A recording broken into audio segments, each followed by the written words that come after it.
Esse processo de contratação, o Estado aí está com essa intenção, né, de zerar os terceirizados.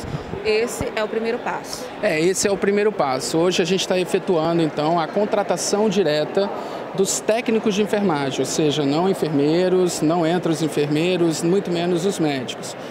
São 3.000 técnicos de enfermagem, todos eles que têm um vínculo com as empresas que têm contrato com a Suzam.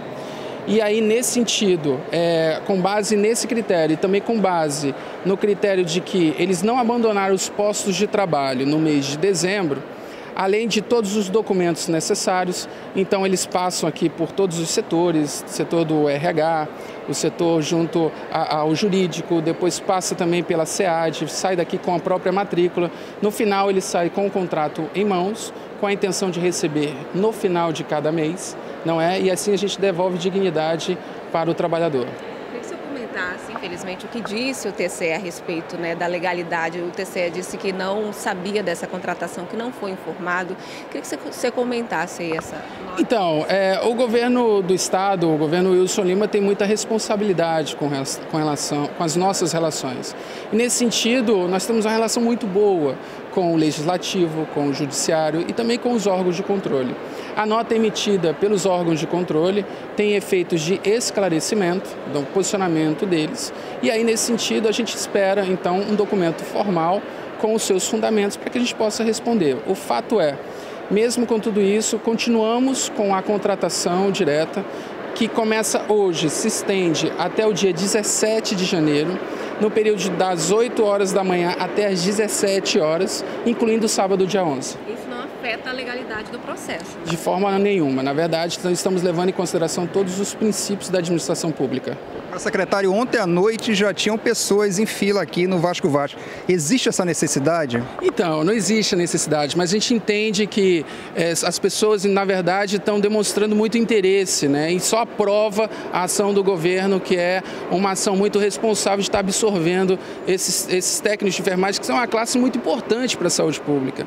E aí, nesse sentido, como o espaço é muito grande, pode trazer aqueles técnicos que querem trazer seus acompanhantes, podem trazer, não tem problema. Temos aí 10 dias pela frente e aí, nesse sentido, fazer com que eles realmente se tornem servidores do Estado. Estou deixando claro que isso traz uma redução de 30% em gastos para o governo. Esses são os benefícios, né? Dentro dos benefícios, economia para o Estado, ou seja, o princípio da economicidade, melhoria da produtividade, ou seja, a oferta de melhoria dos serviços de saúde e devolvendo dignidade para os servidores. O governo do Estado efetuava os pagamentos, as empresas tinham débitos trabalhistas, né?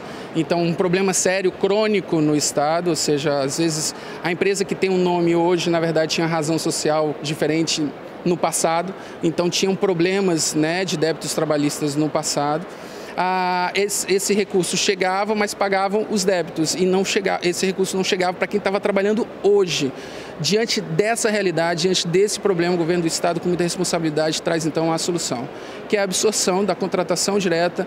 Tem uma seleção, na verdade, tá? É importante dizer isso, né? E admitindo todos os princípios, né, da administração pública. Os enfermeiros vão ser incluídos ou, por enquanto, só técnicos mesmo? Nós podemos dizer que a gente está num processo de transição, onde a gente diminui o grau de dependência com as empresas de saúde, né, absorvendo essa classe. Hoje, nós estamos fazendo a admissão ou absorção a contratação direta de 3.000 técnicos de enfermagem. E para esses enfermeiros bacharéis que questionaram muito sobre essa oscilação de valores, né, de salários, o que eles podem aguardar? Bem, o que eu posso dizer é que para os técnicos de enfermagem, porque os técnicos de enfermagem eles vão receber o valor acima do que eles recebiam pelas empresas, né? E representando pelo menos 30% de economia para o Estado. Então a gente acha que a gente está fazendo um movimento muito importante e responsável para a sociedade. Última pergunta aqui, que foi muito afagante para a população, é que na última coletiva o governador deixou bem claro que saúde vai ser a prioridade para os próximos 3 anos de mandato dele, né? A Suzam, obviamente, vai estar participativa a isso. O que a população pode esperar desses 3 anos como prioridade à saúde? A saúde é uma prioridade. O problema da saúde não é só no estado do Amazonas, que fique claro isso.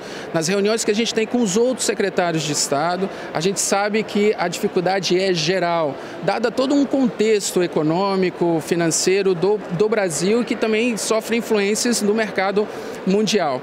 Diante de tudo isso, de um congelamento que existe, né, no aporte de recursos do governo federal para os estados nos próximos 20 anos, os estados então precisam se ressignificar. E nesse processo de ressignificação, então a gente precisa trabalhar com muita responsabilidade tudo isso. Nos próximos 3 anos nós temos muitos projetos. Dentre eles a gente quer levar adiante o processo da saúde digital, então incorporar em todas as nossas unidades o processo de prontuário eletrônico, dispensação, estoque, distribuição e dispensação de medicamentos por paciente, que a gente sabe que nesse processo ainda existe muito desvio, né, de medicamentos. Enfim, além de tudo isso, a gente quer investir bastante nos nossos principais pronto-socorros. A gente quer investir na melhoria das condições de trabalho das maternidades da capital, sem esquecer o projeto que é o Saúde nas Calhas, que é o projeto de regionalização, que é investir nos principais polos do município, principais polos do estado, como Tabatinga, Tefé, Manacapuru, Manaus, Itacoatiara e Parintins, ofertando serviços de média e alta complexidade de qualidade para a população do interior. Isso impacta diretamente na descentralização dos serviços para o interior e na remoção desses pacientes para a capital. O senhor falou ainda há pouco sobre medicamentos, o governador deixou bem claro que hoje existe um equilíbrio, que chegou a 70% de medicamentos pela SEMA e que hoje está em 60%. Exatamente. Na verdade, encontramos uma situação caótica no início do Estado, no início do governo. A gente, então, tinha um nível de abastecimento em torno de 12,5%. Com muita responsabilidade, a gente aumentou o nível de abastecimento da SEMA, hoje chegando em torno de 62%.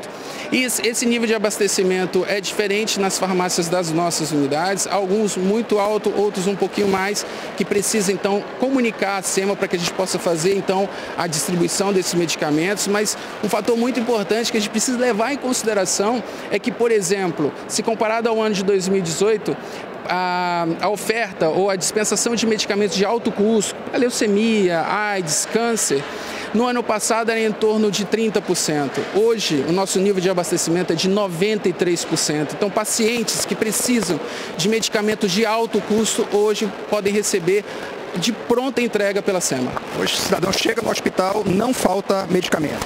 Na verdade, a gente ainda tem problemas de distribuição. A gente contrata uma empresa com relação a isso. Existem dificuldades? Existem, mas todas elas tem que observar caso a caso. No geral, não temos problema. E a ideia é que 2020 a gente então sane essa problemática total.